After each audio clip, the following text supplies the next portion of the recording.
Saudações a todos. Eu me chamo Raqueline, sou pedagoga, especialista em trabalho com famílias e comunidades e concluinte do curso de Direito da Universidade e Faculdades Projeção.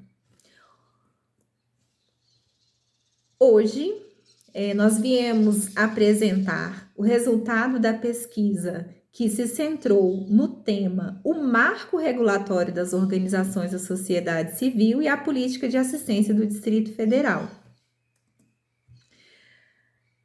A problemática dessa pesquisa buscou responder como tem ocorrido a implementação da Lei 13.019 na política de assistência social do Distrito Federal. Essa pesquisa se justifica pela força normativa da aplicabilidade de uma norma, sobretudo no acesso à política pública pelas ditas, então chamadas minorias. Como objetivo geral, essa pesquisa buscou analisar a implementação desta lei na referida política e, para isso, foram traçados como objetivos específicos conceituar as organizações da sociedade civil, identificar quais as inovações ocorreram na relação entre a administração pública e as organizações da sociedade civil com o marco, o EMIROSC, e levantar as medidas de regulamentação e de implementação adotadas pela Secretaria de Estado de Desenvolvimento Social do Distrito Federal. Como metodologia, utilizou-se a pesquisa qualitativa como método de abordagem, o dedutivo, como método de procedimento, o histórico comparativo e o estruturalista, e como técnicas de pesquisa, a bibliográfica e a documental. Essa pesquisa, ela se desenvolveu por meio de um artigo que desenvolveu 3 tópicos centrais. O primeiro tópico, que foi um breve contexto das organizações sociais, nós tivemos como contribuição o autor Matheus Carvalho, trouxe como uma definição das organizações da sociedade civil como entes particulares em colaboração com o Estado, sem fins lucrativos, que atuam na prestação de serviços, sobretudo de cunho social. Bom, à medida em que houve o crescimento econômico e a globalização, houve também um aumento da questão social. Essa questão social que é traduzida como os problemas de desemprego, de analfabetismo, de violências vivenciadas pela sociedade atualmente. E essa relação entre o Estado e as OSCs, as organizações da sociedade civil, por meio de parcerias público-privadas, são destacadas pelo autor José Murilo de Carvalho como uma experiência otimista. Entretanto, para Maria Silvia Zanella de Pietro, uma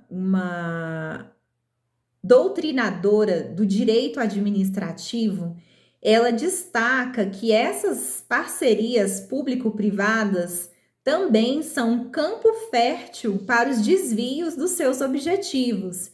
E tudo isso em razão, sobretudo, da ausência de uma legislação específica que regulamentasse essa relação entre o Estado e a sociedade civil. O segundo tópico, que se refere ao marco regulatório das organizações da sociedade civil, ele trouxe uma contribuição histórica, porque em 2010 foi criado um grupo interministerial que ocasionou a criação da plataforma OSC. Contudo, somente em 2014, com o objetivo de atender às reivindicações dos movimentos sociais, foi promulgada a Lei 13.019. E essa lei, a 13.019, ela trouxe como principais instrumentos os termos de colaboração, fomento e cooperação.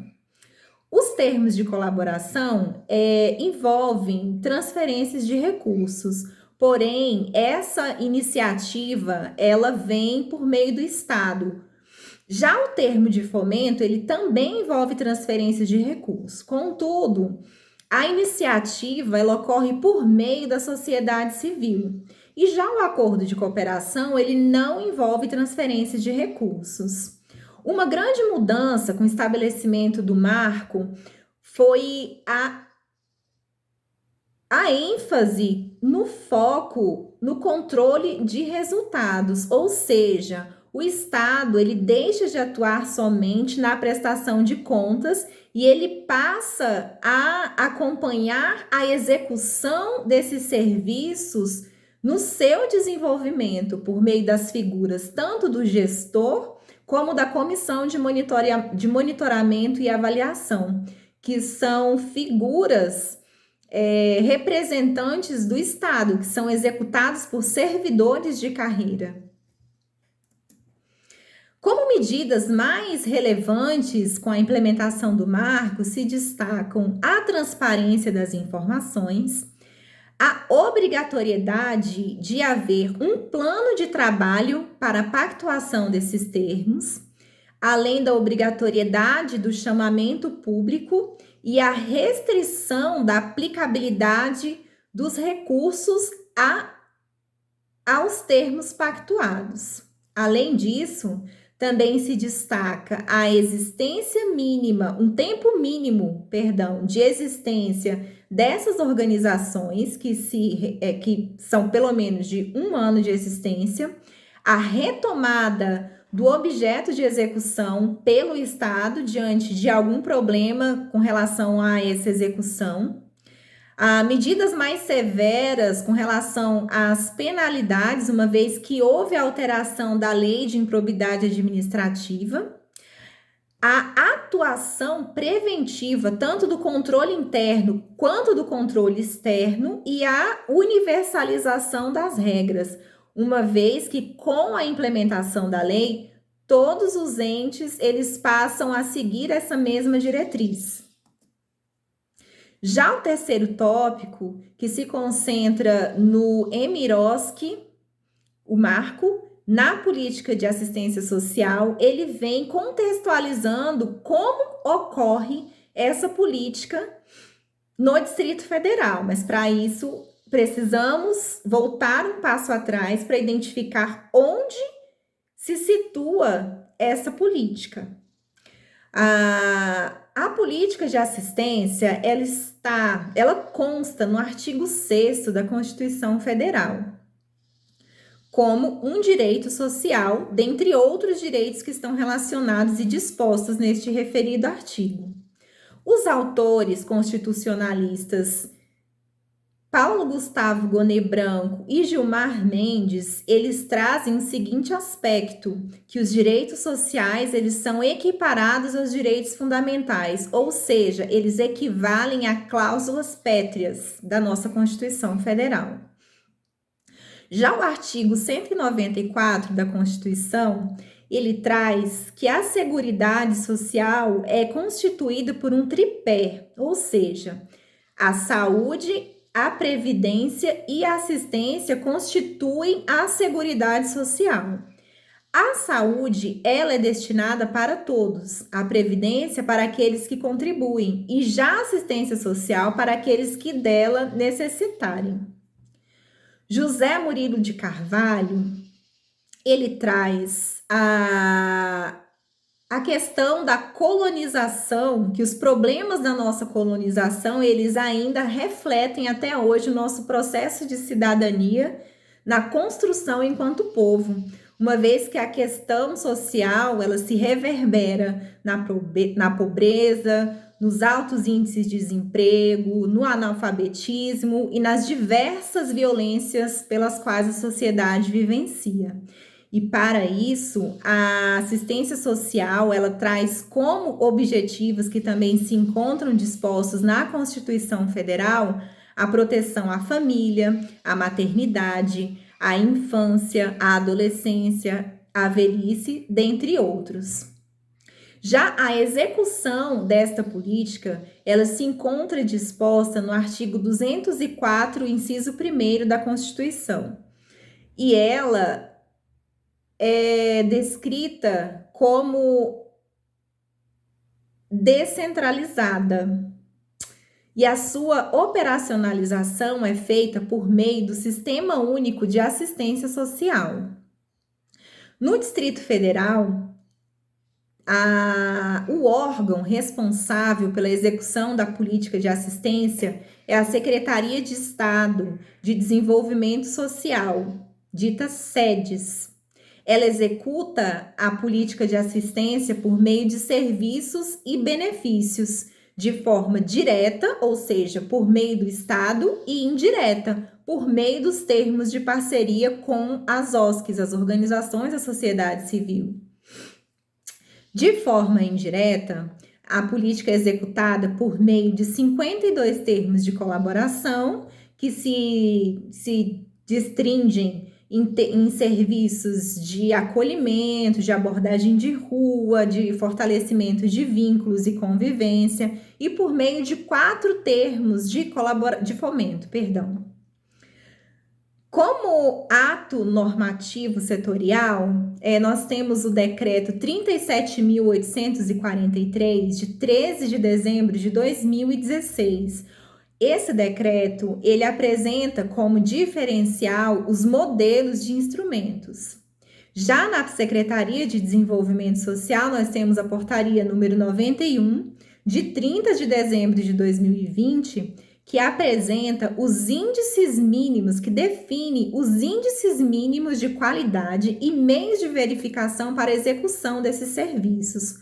Contudo, é possível observar um lapso temporal entre a promulgação da lei e o ato normativo setorial da Secretaria de Desenvolvimento Social de 6 anos.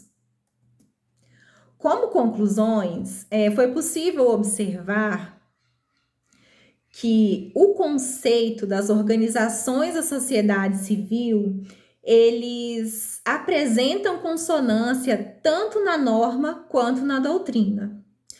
Já no que se refere às principais inovações, foi possível observar tanto os termos, os principais instrumentos adotados no Distrito Federal, os termos de colaboração, fomento e acordo de cooperação, e também a construção com foco nos resultados. No que se refere às principais inovações adotadas pelas SEDES, foi possível observar o estabelecimento do chamamento público, o monitoramento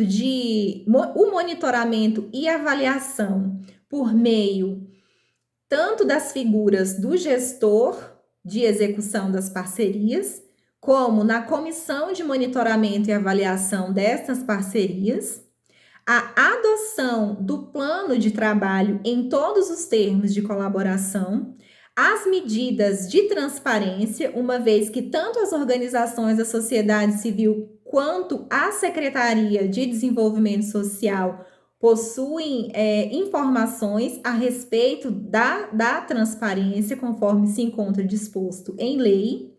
Contudo, não foi possível observar a implementação de um sistema unificado das informações.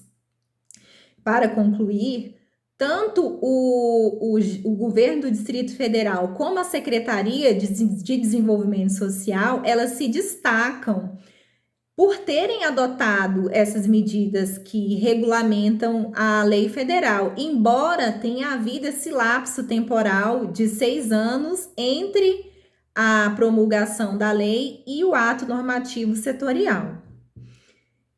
Contudo, no que se refere à mudança de perspectiva com relação ao foco no controle, seria necessário a realização de um estudo mais aprofundado, uma vez que tanto esta pesquisa não se destinou a responder essa questão, então seria necessário a realização de um estudo mais aprofundado.